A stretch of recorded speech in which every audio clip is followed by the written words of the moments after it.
What's going on, guys? Fight Club, you already know the vibes. Make sure before the video starts, again, there will be timestamps below in the description, as well as links to all our social media pages, Instagram, Twitter. Make sure you hit us with a follow, like, comment, subscribe, and yeah, without further ado, let's get into it, man. So first boxing show episode right here, and we have some interesting topics here today for you guys. But we'll get right into it with last night's fight, Tank versus Barrios. Very anticipated fight from us because we're both big fans of Tank, and it didn't disappoint, man. So just to kind of give you guys a breakdown for those out there who didn't maybe watch the fight, it was a pretty good fight. You know, I think the story, it's a story of every Tank fight. You know, every time Tank tests himself and he goes up in the beginnings, he has a little bit of trouble. You know, trying to figure out what his opponent's game plan is, kind of how to fight them, and then he adjusts and he comes back. And this was the story of this same fight, you know what I'm saying? Same thing. First 4 rounds, I'd say Barrios had it. You know, I think we both scored it for Barrios first 4 rounds, 4-0. And then after that, Tank just took over, man. He just took over. You know what I'm saying? So, yeah, just first reactions, bro. Initial reactions is fresh in your mind. What do you think of Tank's performance? Yeah, it was a good performance, obviously, by Tank. Like, slow start at the beginning. Yeah. Which I feel is kind of like anticipated because it's like, I guess he was feeling him out. Obviously, going up against Barrios was, obviously, like, it's just like, it's one weight class jump, right? Like, where he was before. He was at 130, so he went up 2 weight classes. 2 weight class, my bad. So, yeah. But yeah, there was a considerable, like, height difference. Yeah. And you could tell, like, just when you see them, like, standing next to each other, you could tell there's, like, a difference. Yeah. You see how the face off. Yeah, like, looking up like that at him. And just like, so like, obviously Barrios at the beginning was, you know, like, fighting on the outside, but also weirdly, like, being the pressure fighter, like cause Tank was on the back foot. Like, at the beginning, you know. Yeah. And I guess just feeling out, like, it was like just trying to, like, feel him out. Yeah, like I was saying to you before. The reasoning behind that, like, at his post fight interview, he was saying, like, I didn't want to get caught because obviously he's going up in weight. Yeah.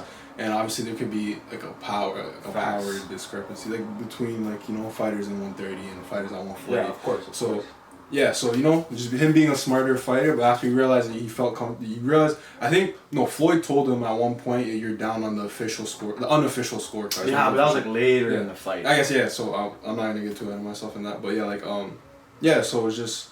What Floyd told him was actually when he was in the corner, he's saying, yo, like, he can't fight on the back foot, pressure him, test him there.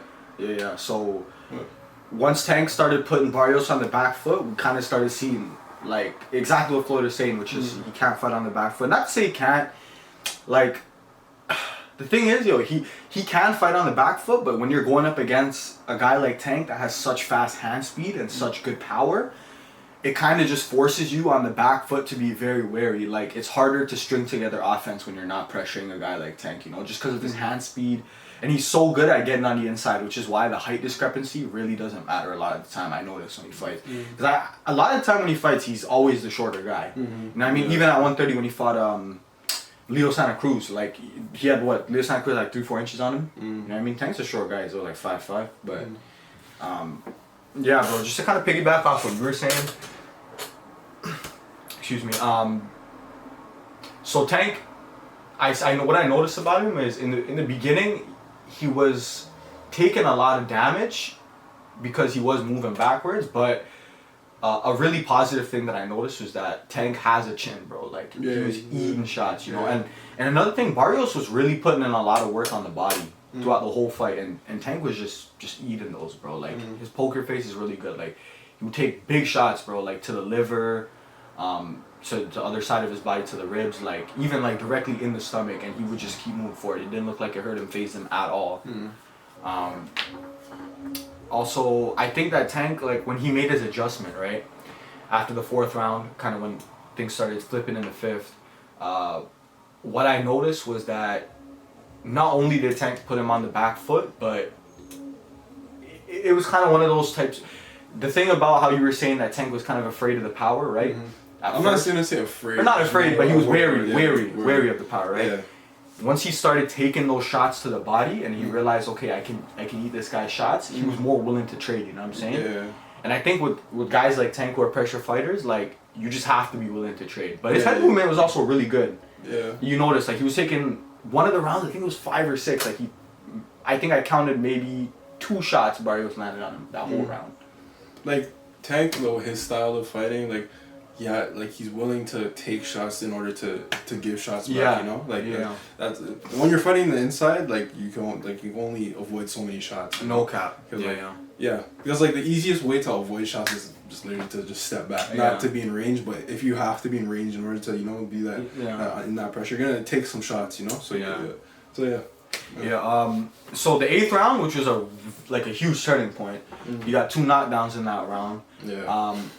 And even I don't know how, because I scored that round at 10-7, right?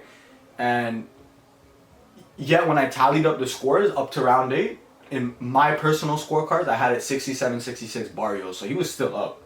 So that just kind of goes to show the distance that Barrios put in between them, but Tank did a really good job of closing it. Another thing that and I gotta give credit where it's due to Barrios, that guy has heart, man. Like, to get knocked down 2 times and then still get back up and be like, yo, come. Like, I love it, you know what I'm saying? He's inviting the pressure, he's inviting the smoke. Like, Barrios, like, he's underrated. I don't know if you guys remember. Go back, like, a couple episodes. I think it might have been the very first episode that we did. We were talking about the Tank Barrios fight, and I was saying, like, yo, this guy Barrios is a problem. Yeah.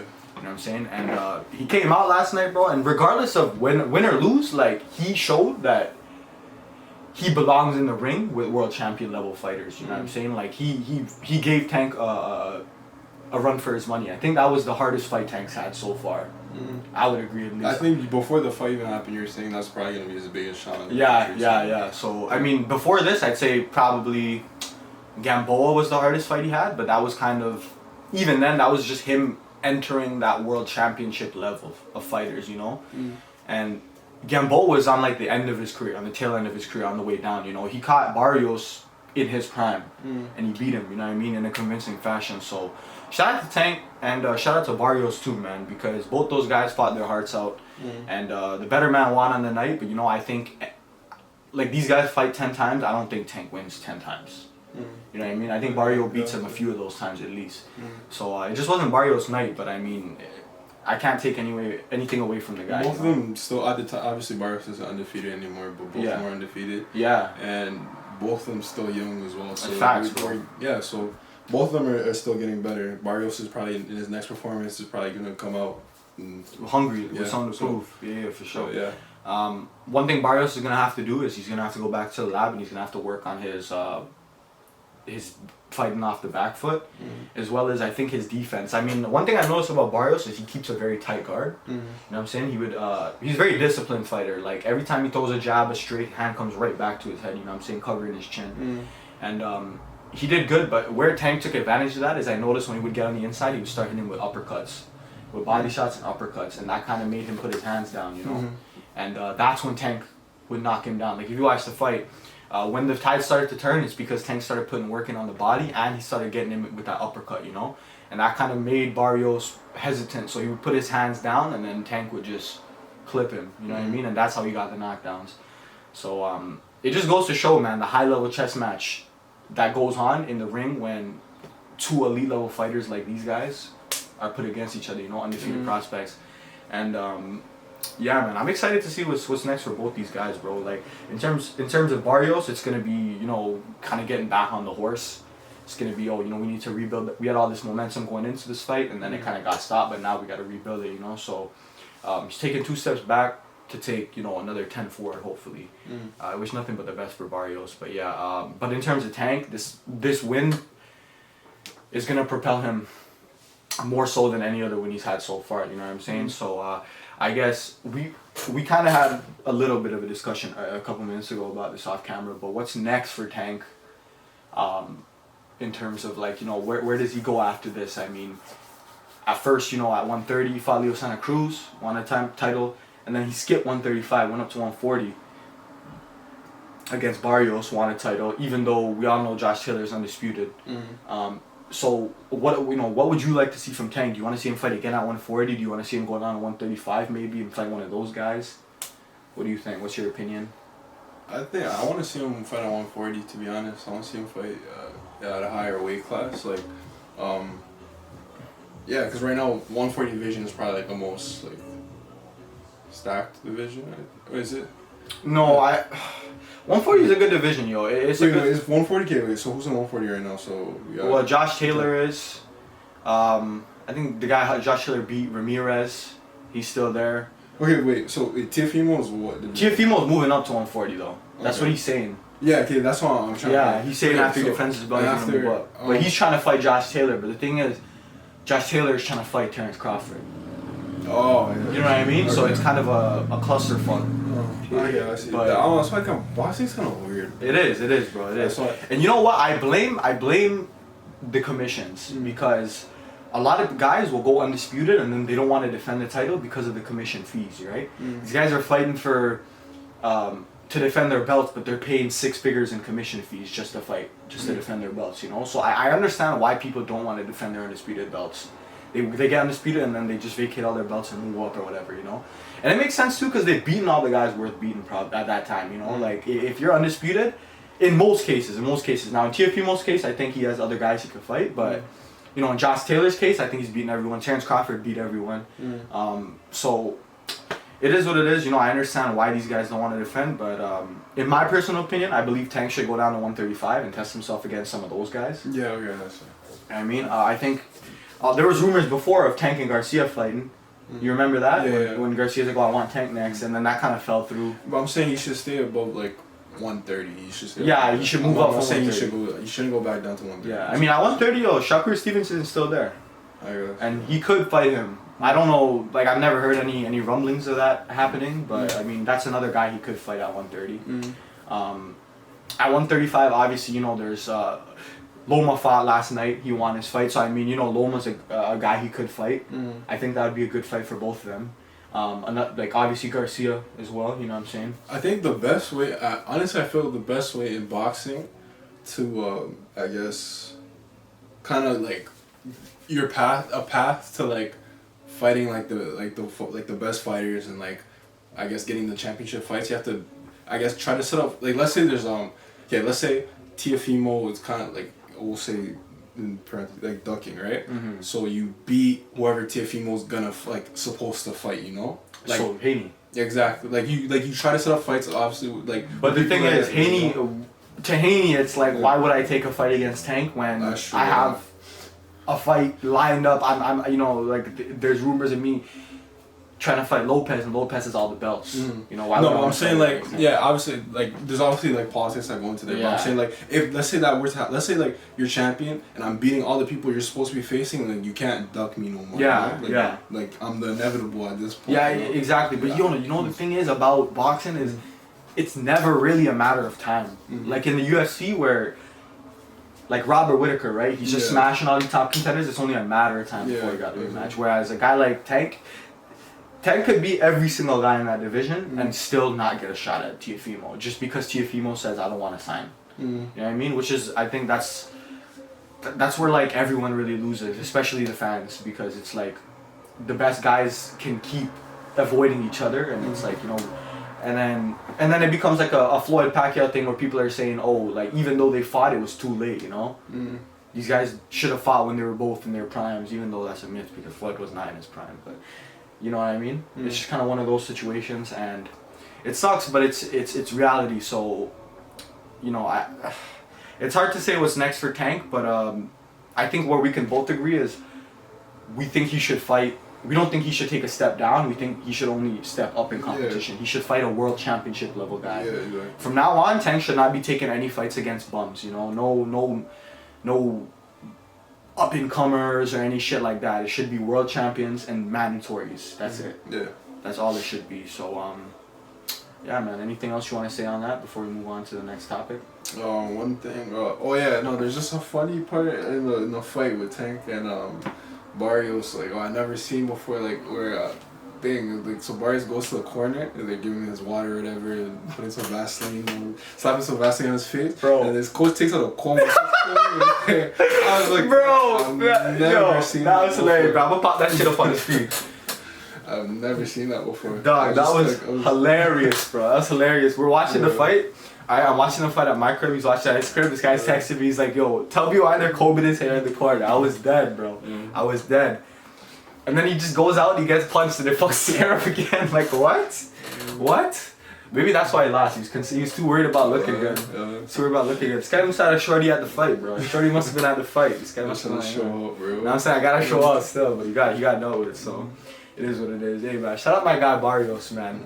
Now I'm saying you're never too busy to look good. You know what I mean? All right, so let's move on to the next topic. Deontay Wilder, Tyson Fury. You saw the press conference. So there's a lot to talk about in terms of just the way it went. Not the usual press conference that you would think, that you would see. I mean, a lot of silence, especially on Deontay Wilder's part. Why was Malik the right person for the job to get it done this third time? Deontay? Mostly, right? Primarily. Yeah, primarily on Deontay's part. Tyson Fury was really the only guy talking. And Malik Scott was doing all the talking for Deontay Wilder in that press conference. But, yeah, bro, what are your thoughts on that press conference? My thoughts? So, okay, there's two ways this can go. So, okay, let's say Deontay Wilder wins this fight, right? And then his silence obviously will speak he was just focused. He was dialed in. He wasn't trying to deal with no BS. And he went out and did the job. Let's say he loses now. Then people are gonna be like, yo, he was beat from the beginning. He was mentally weak, like he was saying. So it really could go. So I really in terms of I'm not no psychologist. I can't speak to Deontay Wilder's his mental well-being or whatever. Yeah. So I really don't know what the silence means in terms of, I can't dissect that, but I guess we'll see. I don't know why he chose not to speak. Yeah, it was pretty odd, I won't lie. But we'll see. I don't know. But yeah, I mean, just personally, my thoughts. So it is interesting because I saw a couple weeks ago. I was actually, it's funny. I was watching a video about I don't know if you guys know who Edmund Tarvarian is. I think that's his name. He was Ronda Rousey's coach, and they were talking about, it was like a whole documentary that some guy made on YouTube about the fall of Ronda Rousey, and the first time she lost to Holly Holm. And she was coming back to fight Nunes. It was like she went 0 dark 30, just silence, and then she came back, and obviously you already know what happened. I'm gonna pop that up real quick because I don't want to talk about it. She's stunned. That's it. It's over. But yeah. So I just hope it doesn't go that way for Wilder because after seeing what happened to Rousey, I can't help but think it's because he's mentally defeated. He just doesn't want to spar verbally with Tyson Fury. You know what I'm saying? Let's just say, let me put it this way, there's two ways. If you're very confident, there's only two ways you're going to go. Either you're going to be talking that talk, or you're just going to be like, it's not even worth my time. Now, I'm sure Deontay thinks he's, doing the latter, where he's like, oh, he's not even worth my time. At the end of the day, it's business. And you got to understand that you have to promote a fight. You know what I mean? And hats off to him because it's got people talking. So, I mean, in a way, it's indirectly, it's a way of promoting it by not speaking. But at the same time, it's after seeing that beating that Tyson Fury put on him, and then he comes out and he's moving like that, it's you can't, what do you think people are going to think? You know what I'm saying? Obviously, we're going to say that, oh, this guy, he's scared or he's mentally defeated. The only way you can really answer this question is by performing and then seeing what happens. But... this is just speculation, but I mean, it makes sense, no? it's fair to say that he may be mentally defeated, but at the same time, he might be thinking, oh, this guy's not on my level, last time I flew. We'll see. But then you can say he's in denial, because he got outclassed, bro, in his last performance. His coach, even his coach said, Deontay Wilder's very stubborn, and he's like, well, as long as he does what I need to in the ring, then he doesn't have to, outside the ring, in terms of, let's say, the press conference, he doesn't have to talk at the press conference, basically. But after Fury pointed out, he's like, yeah, Deontay Wilder's a stubborn person, therefore, he's gonna revert, you're teaching him all this stuff, right? Yeah. How to, box, whatever, what we've seen in the clips of him training, but when he gets punched in the face, he's gonna revert to what he was doing prior, trying to knock out people in one punch because he is that stubborn person. That's that was the point that Fury was trying to drive. I Yeah, guess to like the trying to trainer make because it. this Yeah, guy yeah. Deontay Wilder has beats him. Whatever. I wonder if he was listening to it. I wonder. Probably some Christian rap, some gospel or something. That's the type of guy he is. Yeah, like prior, you know, trying to Of course. knock out people in one punch because he is that stubborn person. That was the point that Fury was trying to drive. I guess Yeah, to like the trying to trainer make because it. this Yeah, guy yeah. Deontay Wilder has beats him. Whatever. I wonder if he was listening to it. I wonder. Probably some Christian rap, some gospel or something. That's the type of guy he is. Yeah, like. Even and I didn't know this, but apparently Tyson Fury and Malik Scott have some history. You bust my eardrum the first time we sparred. Yeah, they were like Sparring partners yeah. or something like that. Yeah, and this guy Fury's like, oh, like, I would beat your ass every time we spar. Like, you were never some great fighter. How are you gonna teach Deontay to be one? And I don't think that really holds any validity. Yeah. I think just because you're not a great fighter doesn't mean you can't be a great trainer. I mean, look at Roger and Floyd Mayweather Senior. You know what I'm saying? These guys were good fighters, but they weren't great. But they were elite trainers. You know, it's like the trainer can only like the great fighter comes from like like the actual fighter becoming great themselves. You know, yeah. So the trainer can only do so much. Yeah, you can take a horse to water, but you can't make it drink, kind of thing. Exactly. Yeah. Yeah. So I feel like if Deontay Wilder was talking, he could have said that as the comeback. You know, but obviously he got his. You know. Yeah. I mean, Deontay, it is what it is, bro. Hopefully he comes out and he shuts us up with his performance. But now let's talk about the face-off. It's like 6 minutes of these guys just staring at each other. Now listen, if I was personally if I was in that situation, I would feel mad awkward. I'd be like, why does this guy keep looking at me? Like, what is he thinking? Like, you know what I mean? Like, I don't know what they were thinking. I don't know why they kept staring at each other, but apparently it was a mutual understanding because neither of these guys would back down. You know what I mean? I don't know who initiated that shit. I don't know why it happened, but it was pretty entertaining. I won't even lie. Now, just based off that press conference, who do you think took the dub? Who do you think took the dub in that press conference? Okay, Deontay Wilder didn't even speak, so like I guess. But silence speaks volumes sometimes. Personally, I'm asking you from your point of view, just seeing what you've seen. Who do you think took the mental edge in that press conference? I honestly feel I honestly feel Deontay Wilder is like he is like you said, he's a stubborn person. So I don't think anything Fury really says like right now. I don't think it actually got to him. In his head, he thinks he's gonna Yeah. So he's confident, to be honest. So I honestly feel like I don't know. It's kind of hard to answer. Like it is because it was a strange. Yeah, because not like Fury didn't say one word to directly to Wilder. You know, everything. Well, he tried. Yeah, so. After Wilder's like, I'd like to thank my Lord and Savior Jesus Christ. He's like, I'd like to congratulate Wilder on finding Jesus. You know why he said that? Because before in the other fights, if you guys don't know, Deontay Wilder refers to himself as the Bronze Bomber. Yeah. And he would call upon this power or whatever. Oh, like a higher power. Exactly. But when that night of that fight comes, you're not going to be talking to Deontay Wilder. You're not going to be looking in the eyes of Deontay Wilder.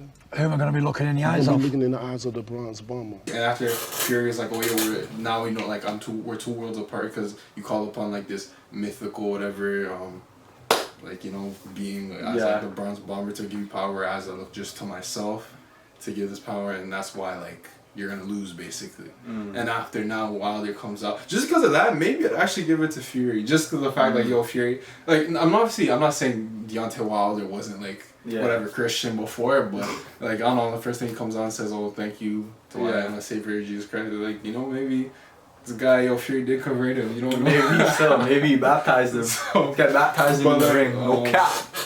But to be honest, it's... You know what's funny too, bro? It's crazy. It's so ironic. The very first time when they were promoting the first fight, he's like, I will baptize you. I promise you, when you step in the ring, I will baptize you. You know what I'm saying? Yeah, I'm putting that up. That was hard. I wouldn't even lie. But he's like, I will baptize you. And then now this guy got baptized in the ring, and he's like, I would have thanked my Lord and Savior. I'd say personally, I think Fury took the dub, bro, in that press conference still, because this guy Wilder didn't really fire back. Yeah, it was really just him taking shots, you know what I'm saying, or Fury just taking shots at him. Yeah. And then and obviously Malik Scott didn't do the best job defending him. You know what I mean? It is what it is. again, this just builds up more hype for the third fight. You know, hopefully it delivers on what everyone thinks it's gonna be. I mean, I don't think people have crazy high expectations for it as of right now. But I mean, I hope he gets surprised, man. I hope Deontay comes out with something. Even if he loses, at least, you know, I hope it's competitive. You know what I'm saying? I hope he makes adjustments and it's a better fight this time. I remember, like, because Deontay Wilder, obviously, I don't know how much you can really learn. Like, how much, I guess, boxing knowledge can really translate to actual fight in this. Like, obviously, it's been like, I don't know, like almost like since the last time they fight was in December. So okay, not a year yet, but like it's actually over a year. No, it was December like 2019, I think. Yeah, so over Yeah. It's been like a year and a half. Yeah, so over a year. So, but it's like, okay, is that whatever you've learned? Is that gonna translate to an actual boxing match, and is it gonna benefit him? Because at the end of the day, he has the equalizer, so he could just win just based off of just hitting. Yeah, so it's like, hopefully he could like mesh the two well. Like, hopefully he isn't like too like technically sound, I guess now, and it kind of takes away from him like. You know, like his biggest strength, which is being able to put out guys in one punch. You know. Yeah. So it's like, hopefully it doesn't actually go against him trying to like, you know. Yeah. Like I guess box more, like efficiently or like more like. Yeah, because I mean, trying to box against a boxer. Exactly. Who's a better boxer? You're not, like no amount of boxing like. No amount of training within that small amount of time is gonna make up for the gap. Exactly. That's what you're saying. Yeah, exactly. So he kind of has to. Obviously, there's a lot of things he could correct, like his defense in general. He could take it later, but hopefully he doesn't deter too much from like his number one strength, which is being able do what brought you to the dance. Exactly. Yeah. Now you know the thing about that is I'm concerned about that one punch power because. Not even just based off the fact that Fury got up in their first fight, but more so because I heard Fury talking about how he's trying to get up to 300 pounds. And I mean, Wilder barely weighs in over 200, you know. First fight he was like he said he was like 205 when he was in the ring.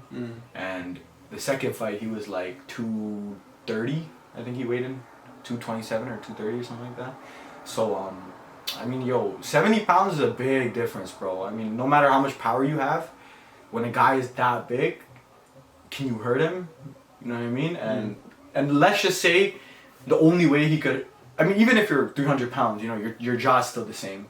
So even if let's just say even if the one punch power is there, to Fury, it's like, I know he's going to headhunt. You know what I mean? So it just makes it easier for Fury to avoid what Wilder's trying to do. I don't know, that's my way of thinking. No, we've seen he's been working. I think he's gonna be working the body more.